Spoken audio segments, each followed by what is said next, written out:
తలపెట్టినటువంటి విజయ సంకల్ప యాత్ర రాష్ట్రంలో 8వ రోజు 17 పార్లమెంటు నియోజకవర్గాల్లో విస్తృతంగా ఎన్నికల ముందు కొనసాగుతున్న యాత్ర. ఈ విజయ సంకల్ప యాత్ర ప్రధాన లక్ష్యం వల్ల నరేంద్ర మోడీ గారిని 3వసారి ప్రధానమంత్రి చేయాలని 10 సంవత్సరాల కాలంలో వారు చేసినటువంటి ఈ దేశంలో అభివృద్ధి, పేదల సంక్షేమ పథకాలు, వారు తీసుకున్నటువంటి సాహసపేతమైనటువంటి చరిత్రాత్మక నిర్ణయాలు, అసాధ్యం అనుకున్న వాటిని సాధ్యం చేసి చూపించినటువంటి ప్రధానమంత్రి. దేశ ప్రజలందరూ కూడా 70% పైగా నరేంద్ర మోడీ గారు 3వసారి ప్రధానమంత్రిగా కావాలని వాళ్ళ ఆసక్తి కనబరుస్తూ ఉన్నారు. దానికి తెలంగాణ అతీతం కాదు. ఈ యాత్ర సందర్భంగా రాష్ట్ర వ్యాప్తంగా మేము ఈ యొక్క యాత్రలో పాల్గొంటున్నప్పుడు పల్లెల్లో, పట్టణాల్లో పేదలు, అన్ని వర్గాల ప్రజలు కూడా ఈ యాత్రకు బ్రహ్మరథం పట్టడమే కాకుండా మొన్న జరిగినటువంటి అసెంబ్లీ ఎన్నికల్లో స్థానికంగా అనేక అంశాల మీద ప్రభావితమై మేము ఓట్లేసాం తప్పితే రేపు జరగబోయే పార్లమెంట్ ఎన్నికల్లో మాత్రం పార్టీలకు అతీతంగా అందరూ కూడా మోదీ గారు ఈ దేశానికి అవసరమని, మోదీ గారు ప్రధానమంత్రిగా లేకుండా ఈ దేశాన్ని చూడలేమని సర్వత్రా వ్యక్తం చేస్తాం. అభివృద్ధి ఈ 10 సంవత్సరాల కాలంలో మోదీ నేతృత్వంలో చేసినటువంటి అభివృద్ధి, ఈ దేశాన్ని, రాష్ట్రాన్ని పాలించినటువంటి కాంగ్రెస్ కానీ 10 సంవత్సరాల యూపీఏ పాలన బేరీజు వేసుకుంటే ఎక్కడ కూడా ఈ 10 సంవత్సరాల స్వర్ణయుగం దీంతో పోల్చడానికి ఏమాత్రం కూడా ఆస్కారం లేదు. అది అభివృద్ధిలైనా, పేదల సంక్షేమ పథకాలు అమలు తీరులో, లేదా వారు తీసుకున్నటువంటి నిర్ణయాలు 370 ఆర్టికల్ రద్దు కానివ్వండి, ముస్లిం మహిళలకు త్రిపుల్ తలాక్ చట్టం రద్దు, అదే రకంగా మహిళల చట్టసభలో 33% రిజర్వేషన్, రాముడు జన్మించినటువంటి అయోధ్యలో భవ్యమైన రామ మందిర నిర్మాణం, ఇలాంటి అనేక నిర్ణయాలు గతంలో కాంగ్రెస్ హయాంలో, యూపీఏ హయాంలో కూడా ప్రధానంగా డిమాండ్లు ఉన్నటువంటి ఈ అంశాలను ఆ ప్రభుత్వాలు పరిష్కరించలేకపోయాయి. ఇవాళ మోదీ గారు పరిష్కారం చూపడము, అభివృద్ధికి పెద్దపీట వేసి ఇన్ఫ్రాస్ట్రక్చర్, ఇవాళ రైల్వేస్, రోడ్వేస్, హైవేస్, ఎక్స్ప్రెస్ వేస్, గ్రామీణ ప్రాంతాల్లో రోడ్లు, లేదా ఇవాళ ఎయిర్వేస్, ఎయిర్పోర్ట్స్, విద్యా సంస్థలు నెలకొల్పడము, అనేక పరిశ్రమలు కొత్తగా స్థాపించడము, ఇది ప్రపంచమంతా కూడా ఇవాళ మోదీ గారి నాయకత్వాన్ని, ఇవాళ ప్రపంచ వ్యాప్తంగా మోదీ గారికి ఉన్నటువంటి ఇవాళ చరిస్మా, గ్లామర్, ప్రపంచ దేశాల అధినేతలు మోదీ గారిని కొనియాడుతూ ఉంటే మన దేశంలో ఉన్నటువంటి విపక్షాలు, కాంగ్రెస్ అది జీర్ణించుకోలేక ఒక పేదవాడు, ఒక ఛాయ్ అమ్ముకున్న వ్యక్తి, ఒక పేద కుటుంబంలో పుట్టిన వ్యక్తి అత్యంత ప్రజాస్వామికంగా 2 సార్లు ప్రధానమంత్రి ఎన్నిక కావడము, 3వసారి ఎన్నిక అవుతున్న సందర్భంలో వారి విధానాల మీద, వారి పనితీరు మీద, వారు తీసుకున్న నిర్ణయాల మీద విమర్శలు చేయకుండా వారి కులాన్ని ఆపాదిస్తూ లేదా వారి వేసుకునే బట్టల మీద విమర్శలు చేస్తూ చెవకబారు రాజకీయాలు, ఎవరు ఈ పక్ష కూటమి అంటే ప్రజలతో తిరస్కరింపబడి గత అనేక ఎన్నికల్లో అసెంబ్లీ పార్లమెంట్ ఎన్నికల్లో ప్రజలచే ప్రజాస్వామికంగా తిరస్కరింపబడ్డ ఈ కుల పార్టీలు, కుటుంబ పార్టీలు, ప్రాంతీయ పార్టీలు కాంగ్రెస్ గొడుగు కింద ఇవాళ ఏకమై మోదీని ఓడించాలి అనే ఏకైక ఎజెండా. మోదీని ఎందుకు ఓడించాలి, దానికి ఇవాళ ఎజెండా లేదు. ఆ కూటమికి నాయకుడు లేదు, నీతి లేదు, నిజాయితీ లేదు. కాబట్టి ఇవాళ ఈ పార్టీలు ఎన్ని ఏకమైనా ప్రజలు 140 కోట్ల ప్రజలు మోదీ వైపు చూస్తున్నారు. ఇవాళ వారు చేసిన అభివృద్ధి మొత్తం ఈ 10 సంవత్సరాలు 4 లక్షల కిలోమీటర్ల రోడ్లు గ్రామీణ ప్రాంతాల్లో, పట్టణ ప్రాంతాల్లో. ఇవాళ మేము మోదీ గారి అభివృద్ధి మీద కాంగ్రెస్ నాయకులు సవాల్ చేస్తాము. మీ హయాంలో ఏ ఒక్క 10 సంవత్సరాల్లో వారు చేసిన దాంట్లో సగమైన ఇవాళ చేసి ఉన్నట్టయితే చర్చకు రండి. వాళ్ళు 10 సంవత్సరాల కాలంలో యూపీఐలో 12 లక్షల కోట్ల అవినీతి కుంభకోణాలు. ఈ 10 సంవత్సరాలు మోదీ గారి ప్రధానమంత్రిగా, 13 సంవత్సరాలు గుజరాత్ ముఖ్యమంత్రిగా, 23 సంవత్సరాలు వారు ముఖ్యమంత్రిగా, ప్రధానమంత్రిగా మరి పాలన సజావుగా కొనసాగుతూ ఒక చిన్నపాటి మరక లేకుండా, అవినీతి ఆరోపణ లేకుండా. ఇది సాధ్యమా ప్రపంచంలో?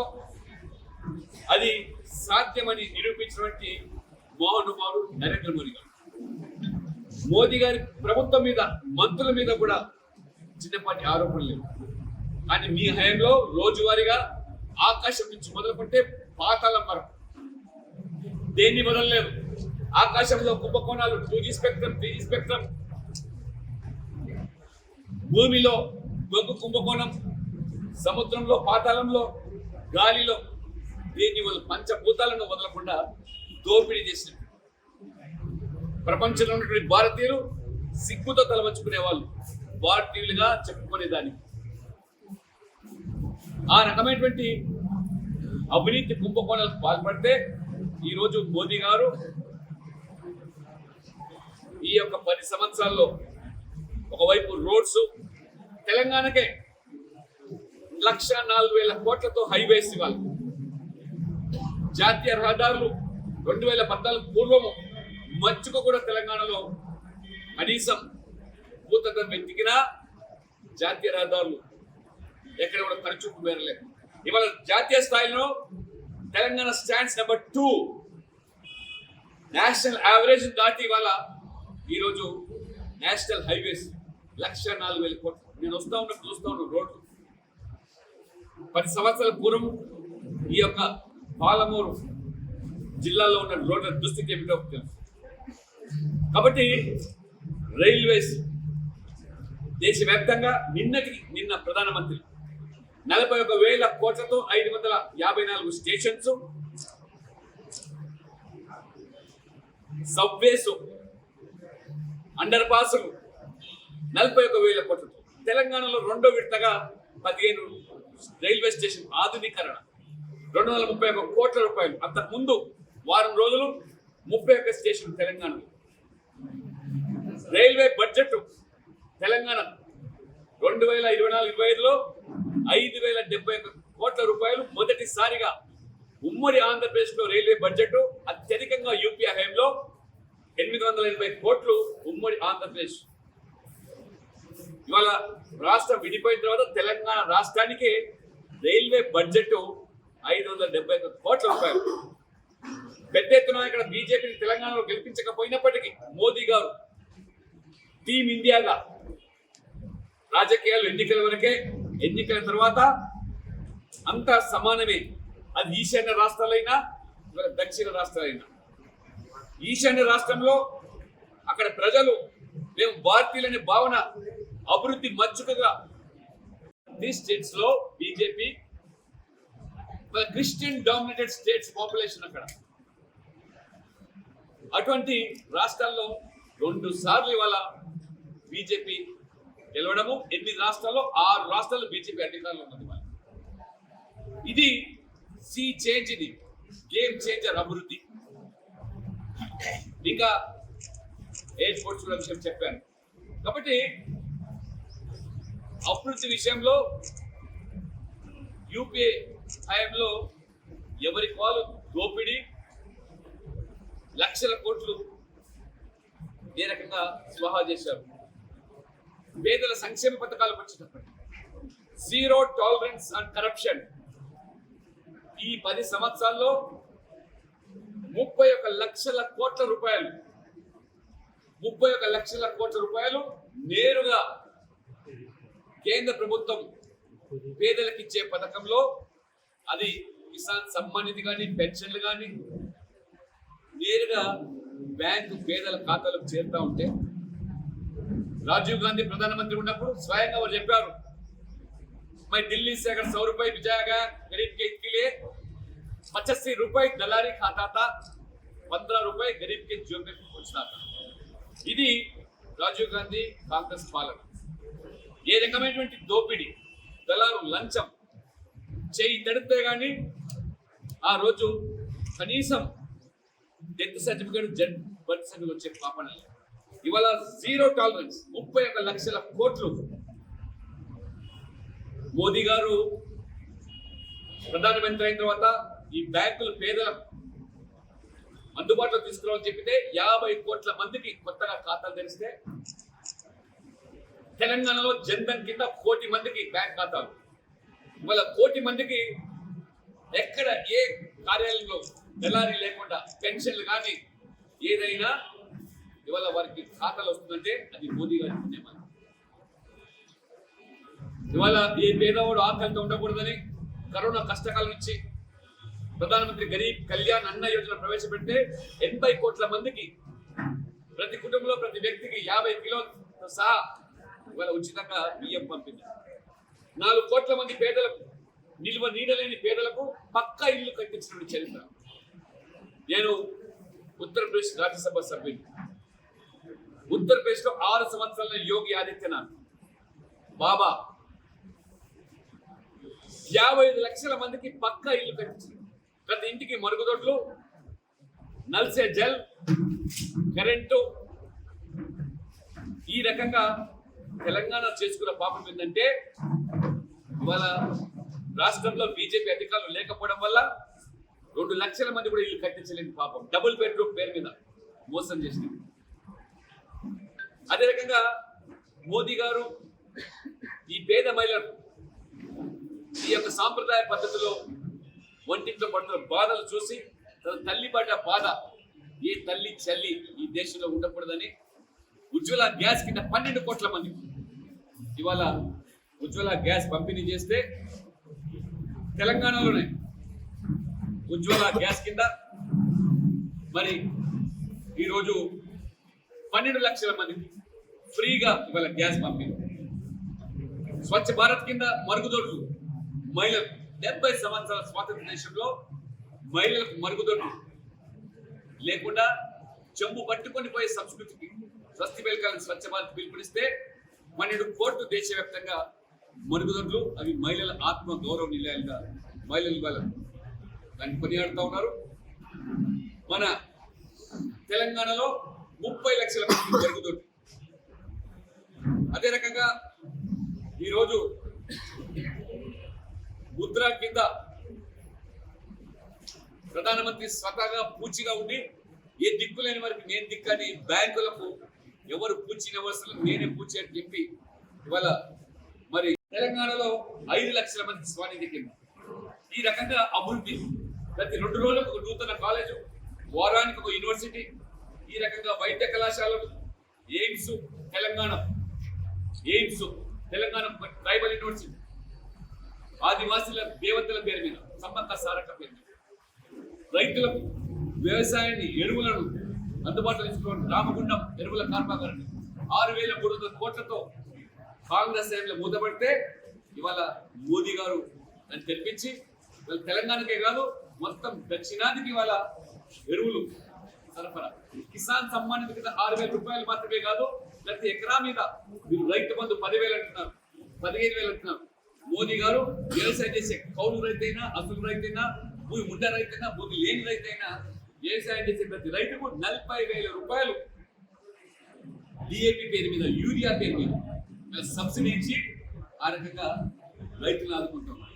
కాబట్టి ఈ రకంగా మరి డబుల్ ఇంజన్ సర్కార్, డబుల్ ఇంపాక్ట్ ఉత్తరప్రదేశ్ లో, గుజరాత్ లో, ఏ గుజరాత్ అయితే బీమారు రాష్ట్రంగా, ఏ ఉత్తరప్రదేశ్ అయితే బీమారు రాష్ట్రంగా అన్నారో, ఇవాళ దేశంలోనే second largest economic state in the country.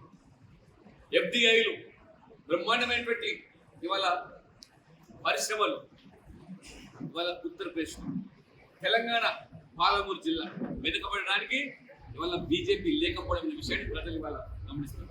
ఈ మహబూబ్నగర్ పాలమూరు జిల్లా కూడా గతంలో కేసీఆర్ గారిని దత్తత తీసుకున్నా అని చెప్పారు, నమ్మి ఎంపీగా గెలిపించారు, ముఖ్యమంత్రి అయినాడు, వరగబెట్టింది ఏంటిది అదే. మళ్ళీ పాలమూరు ఈ యొక్క ప్రజలు మళ్ళీ అదే తెలంగాణ ఉద్యమంలో ఏదైతే మనము ఈ పాలమూరు ప్రజల బతుకులు ముంబాయి, దుబాయ్, బొంబాయి అన్నామో అదే దుస్థితి. ఇవాళ కూడా వలసలు ఎటు వెళ్ళినా ఇవాళ హైదరాబాద్ లో కానీ బొంబాయిలో చూసినా పాలమూరు కూలీలే. కాబట్టి ఈ పాలమూరు నీటి ప్రాజెక్టులను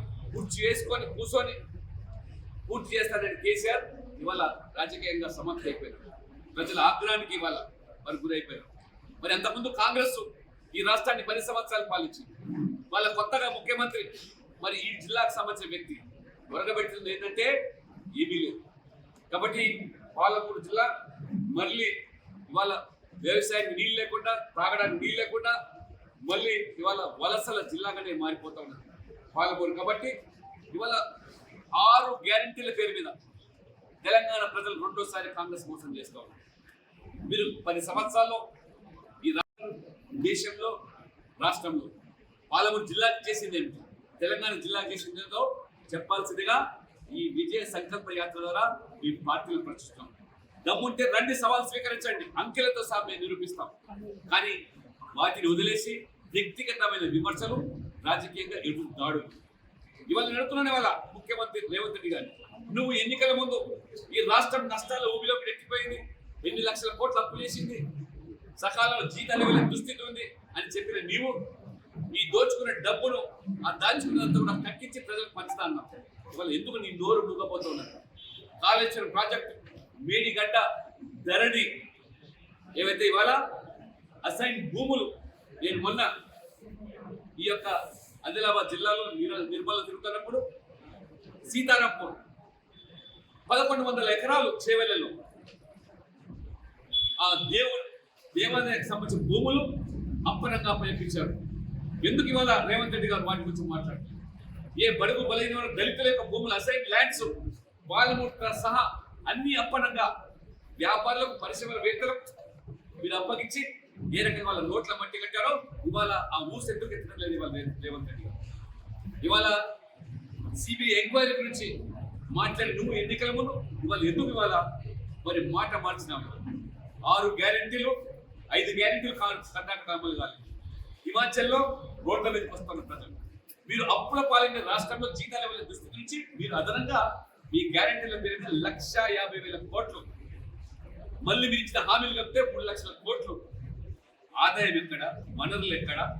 కాబట్టి ఇవాళ కూనీరాగాలు ఇస్తూ రేవంత్ రెడ్డి గారు పార్లమెంట్ ఎన్నికల్లో కాంగ్రెస్ గెలిపిస్తే 6 గ్యారెంటీలు అమలు చేస్తామని చెప్పి ఈ రకంగా కోడిగుడ్డుకు మోకాలకు లెక్కబడుతుంది. అంటే ఏరు దాటేదాకా ఓటమల్లయ్య, ఏరు దాటిన తర్వాత ఓటమల్లయ్య చంద్రంగా వ్యవహరిస్తూ వాళ్ళ మాయమాటలు చెప్పి మోసం చేస్తున్నారు. కాబట్టి వాళ్ళు ఖచ్చితంగా విజయ సంకల్ప యాత్ర ద్వారా అన్ని వర్గాల ప్రజలు మోసం చేశాం. వాళ్ళ నరేంద్ర మోడీ గారు మొత్తం సబ్కా సాత్ సబ్కా వికాస్ పేరు మీద ఎస్సీ, ఎస్టీ, బీసీలకు, అగ్రవర్ణంలో పేదలకు, రిజర్వేషన్లతో సహా తీసుకున్నటువంటి మరి భవ్యమైన రామ మందిర నిర్మాణం, ఏ రాముడిని అయితే మీరు వ్యతిరేకించారో, రాముడి యొక్క వాళ్ళ రాముడి విగ్రహ ప్రతిష్టలు కూడా మీరు బహిష్కరించారో ఖచ్చితంగా తప్పకుండా ప్రజలు మిమ్మల్ని వచ్చే ఎన్నికలు బహిష్కరిస్తారని, డబుల్ ఇంజన్ సర్కార్ వస్తే కానీ మా బతుకులు బాగుపడమని చెప్పి కూడా ప్రజలు భావిస్తున్నారు. కాబట్టి తెలంగాణలో కూడా ఆ వాతావరణం ఉంది. బీఆర్ఎస్ ఇవాళ కాంగ్రెస్ ఇద్దరు తోడు దొంగలే, ఒక గుడ్డి పక్షం. గతంలో అధికారంలో కొనసాగినారు, ఇద్దరు కలిసి దోచుకున్నారు. ఇప్పుడు మళ్ళీ ప్రజలు తప్పుదో పట్టించడానికి ఇవాళ బీఆర్ఎస్ బీజేపీ ఒకటనే తప్పుడు ప్రచారం చేస్తాము. కాబట్టి ఖచ్చితంగా ఈ యొక్క పాపాల బైరవుడు బీఆర్ఎస్ కాంగ్రెస్ బీఆర్ఎస్ నాయకులను క్షమించే ప్రసక్తి లేదు. భారతీయ జనతా పార్టీ కలిసే ప్రసక్తి లేదు. ఈ ఎన్నికల్లో కానీ ఏనాడు కూడా బీఆర్ఎస్ తో కలిసి పనిచేసిన దాఖలాలు లేవు ఎన్నికలు. కాబట్టి ఇవాళ తెలంగాణలో బీఆర్ఎస్ ఇది ముగిసిన మరి చరిత్ర కాళ్ళ గర్భం కలిసిపోయింది. బట్టగట్టలేని పరిస్థితి. మునిగిపోయిన పడవ బీఆర్ఎస్ అయితే మునగబోయే పడవ కాంగ్రెస్ పార్టీ. రేపు వికసించేది తెలంగాణలో కమలం మాత్రమే, తెలంగాణలో భవిష్యత్తు బీజేపీది మాత్రమే అని చెప్పి నేను స్పష్టంగా చెప్తూ, పాలమూరులో కూడా మొన్న ప్రజలు మరి అనేక కారణాలలో మీరు ఇతర పార్టీలు తీసుకొచ్చి కానీ ఖచ్చితంగా పాలమూరులో నాగర్ కర్నూలు వైభవ్ 2 పార్లమెంట్ స్థానాలు బీజేపీ గెలవడం ఖాయం. 17 స్థానాల్లో ఒంటరిగా పోటీ చేస్తున్నాం. 17 స్థానాల్లో కూడా ఖచ్చితంగా గెలుపు దిశలో నిర్వహిస్తున్నాం. ఇవాళ మన హైదరాబాద్ తో సహా ఇవాళ మస్జిద్ కంచికోటను బద్దలు కొట్టడానికి మోదీ అస్త్రం ద్వారానే ప్రజలకు చేరువద్దామని చెప్పి ఈ విజయ సంకల్ప యాత్ర ద్వారా ప్రజలకు చైతన్యం చేస్తారు. హామీ మేరకు జాతీయ రహదారులు మరి ఇక్కడ ఆ వంతెను మంజూరు చేసిన విషయాన్ని ప్రస్తావిస్తాము. 2400 కోట్లతో 167 నేషనల్ హైవేస్ పనులు ప్రారంభమైన విషయం. పనులు కూడా ఏ రకంగా జరుగుతుంది. కొల్లాపూర్ మామిడి రైతుల సమస్యను దృష్టిలో ఉంచుకొని ఉమ్మడి జిల్లాకు మామిడి క్లస్టర్లో కేంద్ర ప్రభుత్వం మంజూరు చేసిన విషయం. మనం మీరు చూసి ఆ నిజామాబాద్ లో కూడా పసుపు రైతులది ఎన్నికల ముందు ఇచ్చిన హామీ మేరకు ఇవాళ పసుపు బోర్డు కూడా మరి ఇవాళ మేము దాన్ని మంజూరు చేయడం. అదే రకంగా ఈ ఎన్నికలు గెలిస్తే మరి ఏ రకమైన హామీలతో రైల్వే స్టేషన్ కొల్లాపూర్ కానీ కొల్లాపూర్ రూట్ వెహికల్ మార్చడానికి వెలుగుతూరు గుందుమల్ల బ్రిడ్జు ఈ యొక్క జాతీయ రహదారిని కూడా మంజూరు చేస్తామని మా సుధాకర్ గారు స్పష్టంగా ప్రజలకు భరోసా ఇస్తారు. కాబట్టి మోదీ గారు చెప్పింది మాత్రమే చేయగలిగింది మాత్రమే చెప్తాం. కాబట్టి ఇది మోదీ గారికి ఉన్న ఇవాళ మోడీ గ్యారెంటీ అంటే ఇవాళ చెప్పింది చేయడం, కాంగ్రెస్ గ్యారెంటీ అంటే వాళ్ళ అవినీతి మీద గ్యారెంటీ, కుటుంబ పాలన గ్యారెంటీ, మైనార్టీలను ఓట్ల కోసం బుజ్జగించడం గ్యారెంటీ, కులం పేరు మీద మతం పేరు మీద రాజకీయాలు నడపడం గ్యారెంటీ, వాళ్ళ కుటుంబ సభ్యుల కోసం పనిచేయడం గ్యారెంటీ. అది కల్వకుంట్ల కుటుంబమైనా వాళ్ళు కేసీఆర్ కోసం పనిచేసేది. టీఆర్ఎస్ అయితే, కాంగ్రెస్ అయితే నెహ్రూ కుటుంబం కోసం పనిచేసేది. మోదీ బీజేపీ అయితే దేశమైన కుటుంబం అనుకొని దేశం కోసం పనిచేసే పార్టీ మోదీ. కాబట్టి ప్రజలు వాళ్ళ బిడ్డల భవిష్యత్తు కోసం మోదీ గారిని గెలిపించాలని చెప్పి